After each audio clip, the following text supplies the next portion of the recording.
Hello विद्यार्थियों, मैं हूं अशोक कुमार और आप देख रहे हैं अशोका स्टेनो जयपुर चैनल। इस डिक्टेशन के अंदर आपको विलोम शब्द और पुनरुक्ति वाले दोनों प्रकार के शब्द आएंगे, जो कि आपके लिए बहुत ही महत्वपूर्ण है, ताकि ऐसे शब्द किसी भी डिक्टेशन में कम से कम 4 से 5 बार तो आ ही जाते हैं। तो इन शब्दों को हमने एकत्रित करके और एक साथ लिया है।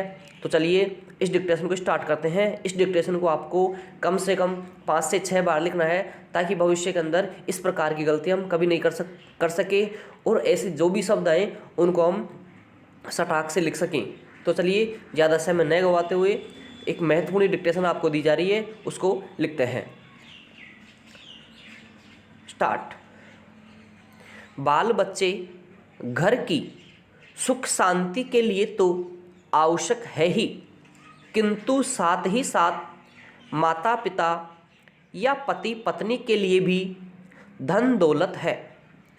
दिन रात माता पिता बच्चों के लालन पोषण में लगे रहते हैं, यहाँ तक कि उनको इधर उधर की बातों को सोचने समझने का समय ही नहीं मिलता है।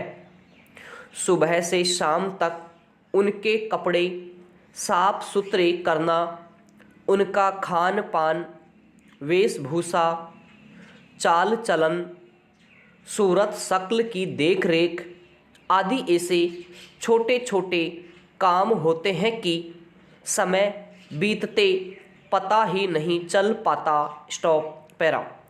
बच्चों को भगवान का अवतार माना जाता है, क्योंकि वे ऊंच नीच, शत्रु मित्र, छोटे बड़े, रस्म रिवाज आदि का विचार न करके सबसे मेल मिलाप रखते हैं।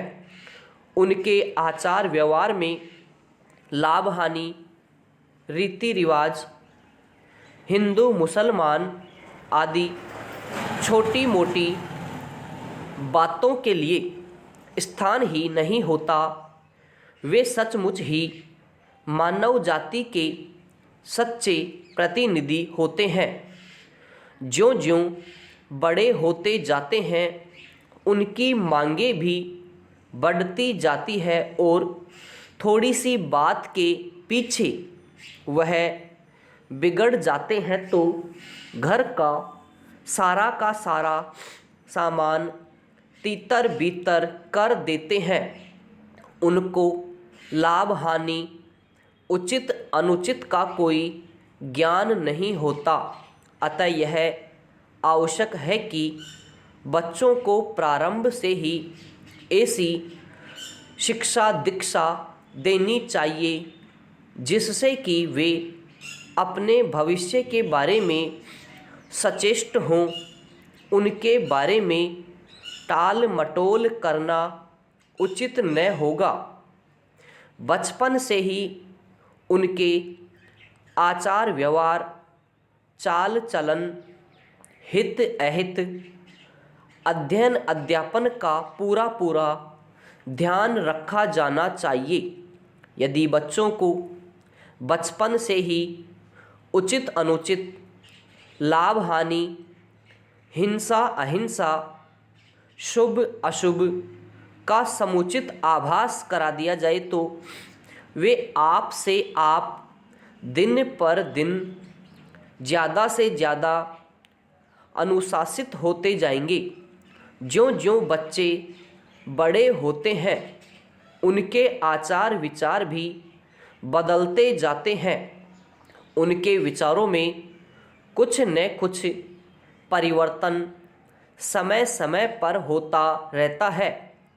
एक के बाद एक कोई न कोई समस्या उनके सामने दिन प्रतिदिन उपस्थित होती है।